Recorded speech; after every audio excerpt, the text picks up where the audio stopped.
اللہ کے نبی صلی اللہ علیہ وسلم کے زمانے میں مسجد تھی، سارے کام اسی مسجد میں ہوتے تھے، جھگڑوں کا نپٹارا بھی اسی مسجد میں ہو جاتا تھا، پڑھائی لکھائی کا انتظام بھی وہی مسجد ہی میں صفہ پر ہو جاتا تھا، قیدیوں کے باندھنے کا انتظام بھی اسی مسجد میں ہو جاتا تھا، مہمانوں کے رہنے سہنے کا انتظام بھی خدا کی قسم اسی مسجد میں ہو جاتا تھا۔ آج ہماری مسجد تو محض نماز کے لیے رہ گئی ہے، اس پر بھی متولی صاحب جو کمیٹی وغیرہ کے لوگ ہوتے ہیں وہ بھی یہی چاہتے ہیں کہ مسجد صرف نماز کے لیے ہو۔ مسجدوں سے یہ سارے کام نہیں کر سکتے۔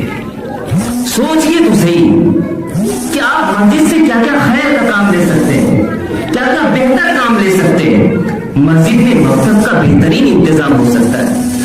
امام صاحب کوئی ہے 2-4 ہزار تنخواہ بڑھانے کی بات ہو سکتی ہے اور کچھ نہیں، بڑھائیے، مسجد میں بڑھیا تعلیم کا انتظام کیجیے، ایک آدھ آدمی کو رکھنے کی ضرورت پڑے رکھ لیجیے، لیکن بچے کو بیسک اسلامی نالج سے محروم نہ کیجیے، بنیادی دینی تعلیم سے محروم نہ کیجیے۔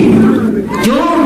تاکہ وہ بچے آگے چل کر کچھ بھی بنے، ان کے دل اور دماغ پر اسلام کا ٹھپا اس مسجد کی چٹائی پر نہ چڑھے۔ وہ کچھ بھی بنے لیکن ان کا دل اس بات پر مطمئن ہو جائے کہ وہ جس دین کو ماننے والا ہے، ان الدین عند اللہ الاسلام، وہی اللہ کا دین ہے، وہی اللہ کا قانون ہے۔